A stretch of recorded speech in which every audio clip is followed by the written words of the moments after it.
ये कथा भगवान शिव के प्रिय निवास काशी से जुड़ी है। कहा जाता है कि एक समय की बात है जब रिपुंजय का जन्म राजर्षि मनु के वंश में हुआ। वे वीर और मूर्तिमान क्षत्रिय धर्म के प्रतीक के रूप में प्रकट हुए।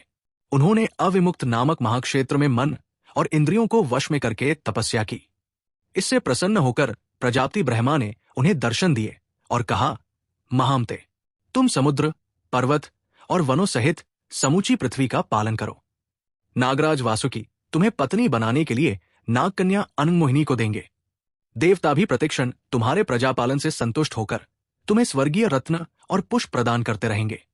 इसलिए दिवोदास्यन्ति इस व्युत्पत्ति के अनुसार तुम्हारा नाम दिवोदास होगा। मेरे प्रभाव से तुम्हें दिव्य सामर्थ्य की प्राप्ति होगी।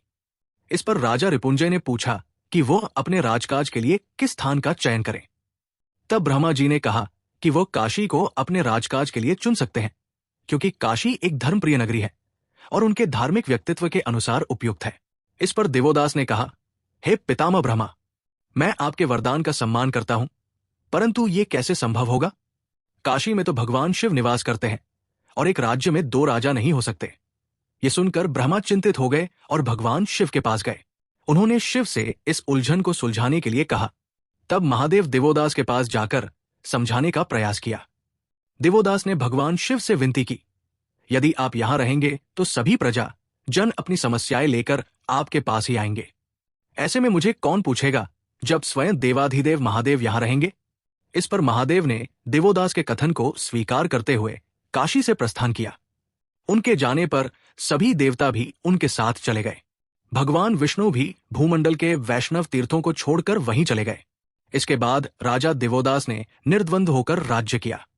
उन्होंने काशीपुरी में सुदृढ़ राजधानी बनाकर धर्मपूर्वक प्रजा का पालन किया। दानव भी मानव का रूप धारण करके उनकी सेवा में लगे रहते थे और उनका राज्य एक आदर्श राज्य के रूप में प्रतिष्ठित हुआ। देवराज इंद्र ने राजा दिवोदास में दोष ढूंढने के लिए अप्सराओं उर्वशी और मेनका को भेजा, ताकि दिवोदास उन पर मोहित होकर राजकाज से विमुख हो जाए। परंतु जब अप्सराएं दिवोदास के पास पहुंची तो दिवोदास ने सम्मानपूर्वक उनका स्वागत किया। अप्सराएं काशी नगरी की उन्नति और वहां के दिव्य वातावरण को देखकर भक्ति में लीन होकर वहीं रहने लगी। ये देखकर इंद्र क्रोधित हुए और वज्रपात करने का विचार किया, परंतु महादेव ने ऐसा न करने का आदेश दिया। इसके बाद महादेव ने मंदराचल पर्वत से 64 योगिनियों को भेजा, ताकि वे काशी में राजा का कोई दोष ढूंढ सकें।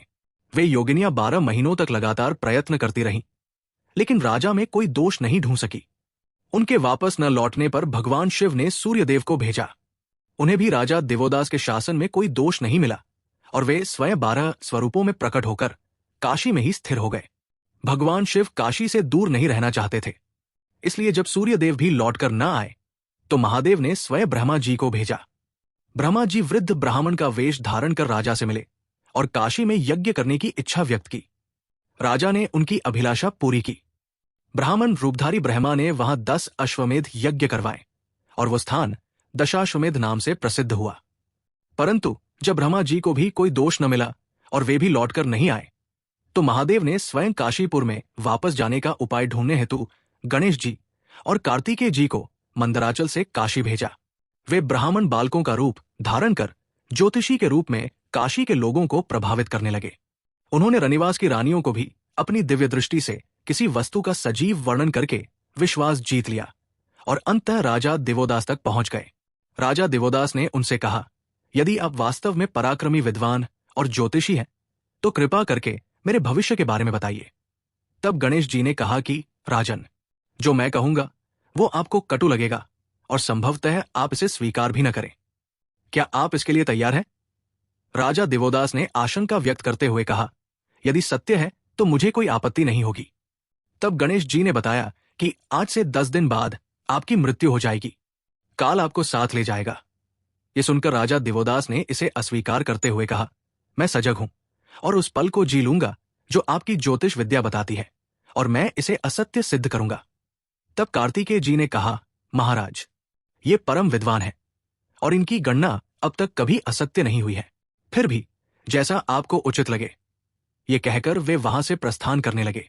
राजा दिवोदास ने उन्हें रुकने के लिए कहा और पूछा, आपने मेरी मृत्यु के 10 दिन का समाचार तो दे दिया, परंतु इसे सिद्ध किए बिना आप नहीं जा सकते। इस पर कार्तिकेय जी ने कहा, हे राजन, हमें मां आदिशक्ति का अनुष्ठान करना है, क्योंकि कल से नवरात्रि के दिन शुरू होने वाले हैं। हम यहाँ तब तक रुक सकते हैं जब आप हमारे साथ नवदुर्गा का व्रत करेंगे और नवदुर्गा की कथा सुनेंगे। राजा दिवोदास ने प्रसन्नता से इसे स्वीकार किया और अपनी पत्नी के साथ व्रत और कथा सुनने का संकल्प लिया। गणेश जी और कार्तिकेय जी वहां रुक गए। सूर्योदय होने पर उन्होंने मां आदिशक्ति की चौकी स्थापित की और व्रत तथा कथा शुरू की। जैसे जैसे राजा दिवोदास माता के नव रूपों की कथा सुनते गए, वैसे वैसे उनके मन पर एक बोझ सा महसूस होने लगा और अपराध बोध होने लगा। 9 दिनों के अनुष्ठान के अंत तक उन्हें यह महसूस हुआ कि उन्होंने भगवान शिव को काशी छोड़ने के लिए विवश कर अपराध किया था। नवदुर्गा के व्रत और कथा पूर्ण हो चुकी थी। तब राजा दिवोदास की पत्नी अनंगमोहिनी को यह चिंता सताने लगी कि ब्राह्मण बालक के कथन अनुसार आज 10वां दिन है और आज मेरे पति के प्राण हर कर काल ले जाएगा। ये सोचते सोचते उन्होंने गणेश जी से पूछा, क्या भगवान वास्तव में महाराज दिवोदास की आज मृत्यु निश्चित है? उनके इतना पूछते ही भगवान विष्णु वहां आए और बोले, गणेश के श्रीमुख से निकले शब्द मिथ्या नहीं हो सकते। हाँ, ये सत्य है कि आप जैसे धर्मात्मा को मृत्यु स्पर्श भी नहीं कर सकती, किंतु ये भी सत्य है कि महादेव के काशी लौटने के लिए अब आपको मोक्ष की प्राप्ति होगी। इसके लिए आपको अपने प्राण अथवा देह को भी त्यागने की आवश्यकता नहीं है। आपने देवी का पूजन किया है, महाराज दिवोदास, और काशी तो मेरे महादेव की प्रिय नगरी है, इसलिए ये मुझे भी प्रिय है। मैं काशी में एक सरोवर का निर्माण करूंगा और आप पश्चाताप करने के लिए उस सरोवर के पानी से महादेव के शिवलिंग को बनाएंगे, जिसके फलस्वरूप आप महादेव को काशी से दूर रखने के पाप से मुक्त हो जाएंगे। इसके पश्चात मैं आप दोनों को सशरीर वैकुंठ ले जाऊंगा।